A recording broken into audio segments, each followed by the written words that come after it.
Mən Səbuhi Göyşov 4-cü yüksəliş müsabiqəsinin qaliblərindən biriyəm. Hal-hazırda Paşa Həyat Sığorta şirkətində hüquq departamentinin direktor vəzifəsində çalışıram. Bu ilki yüksəliş mənim artıq 3-cü müsabiqəm idi. Birinci müsabiqədə əyani mərhələsinə belə qala bilməmişdim. Keçən il isə finalda alınmamışdı məndə. Bundan sonra mən səhvlərimi təhlil etdim və həmçinin mənim yaxınlarım da məni həvəsləndirdi, motivasiya verdi ki, məndə alınar və nəticədə bu il yüksəlişə qatılaraq qalib olmağı bacardım.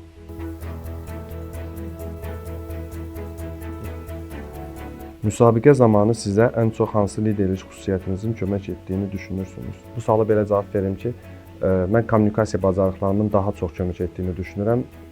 Liderlik dedikdə mənim üçün önəmli olan liderin hər şeyi özünün bilməsi deyil, komandadan nələri götürməyi bacarmasıdır. Yəni komanda üzvlərinin potensialını bilməsidir. Mən də müsabiqə zamanı orada verilən bütün suallar, bütün kazuslar real həyata əsaslanır və hər bir kazusun bir mütəxəssisi var. Mən mütəxəssis olmadığım, biliyimin az olduğu bütün kazuslarda daha çox texniki bilikləri yaxşı olan insanları dinləmək, onların fikirlərinə önəm verməyin əsas olduğunu düşünürəm. Müsabiqədə də bunu həyata keçirməyə çalışdım və onlarla xüsusilə kommunikasiyaya önəm verərək, belə deyək, onların içindəki cövhəri üzə çıxartmağa çalışdım.